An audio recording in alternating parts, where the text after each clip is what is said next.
Hi everyone, welcome to Our Worship Sound. My name is Peter, and in this video I want to show you some left-hand piano technique.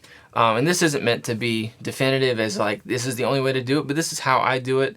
And one thing I found in my playing, what I do is I actually use what I'm going to call the pinky bass technique, where I simply play the root of the chord, or the bass note, with my pinky.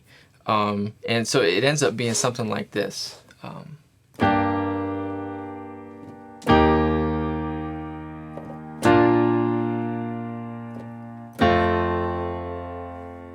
So that's a lot of jumping around with my left hand, and it seems a little bit odd, but I think the reason why I've kind of ended up doing it this way is because it puts my left hand in a position to add a couple more notes to what I'm doing.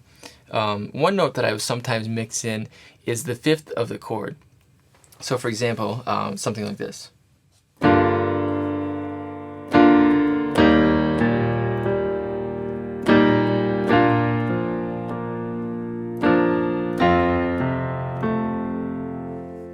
Okay, the other note that I'll mix in is the octave.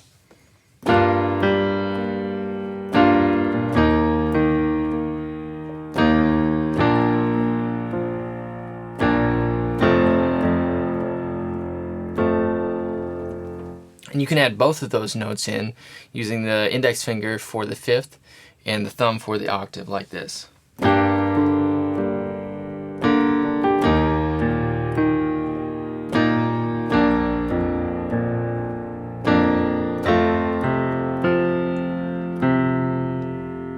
Alright, so pretty much that's it.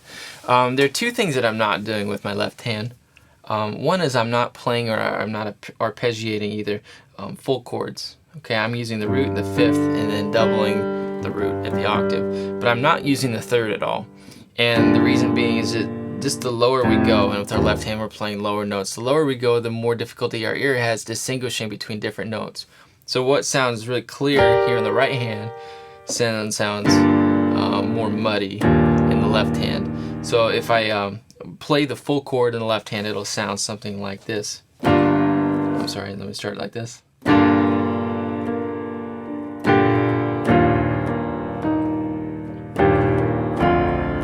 can hear that it gets more muddy as I go lower. So I tend to stay away from that kind of thing. Even if you break up the notes in an arpeggio type of way, it's still going to sound kind of muddy.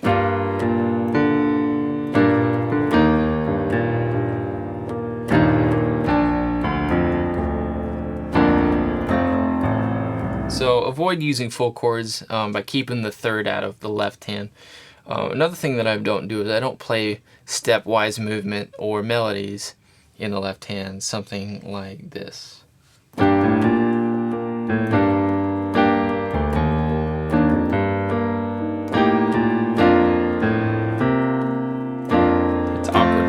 Do it like that, but this creates a lot of potential for conflict with what the bass player might be playing, as well as what you're doing in the right hand. So definitely, if you're playing with other people, that's something you want to avoid. If you do have a moment where you're the only one playing, or you're solo, so to speak, you can have more freedom to do that kind of thing. As an example, I'll do something, probably the easiest way to do it for me would be to not play the melody with my left hand. If I wanted a melody lower on the keyboard, I would probably switch my hands, which it probably looks a lot more impressive than it actually is. This is actually a lot easier to do it this way, at least for me. So if we do something like...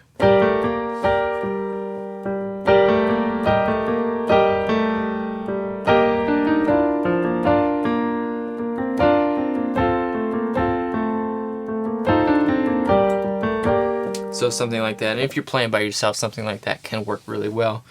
So anyway, that's how that works. Not really a left-hand technique, but as far as playing melodies lower down, that's something that works. So, all right, in part two, I'm going to go a little bit deeper with the left-hand technique and show you some rhythmic effects you can create using your left hand in conjunction with your right hand, as well as delve into a little bit more of what you can do on slash chords with your left hand. And then following that up, I hope to do a video soon that'll show you what I do when our bass player is absent and I have to cover the bass part on key bass. So hopefully that's not too far away. There are some things coming in the near future with OurWorshipSound.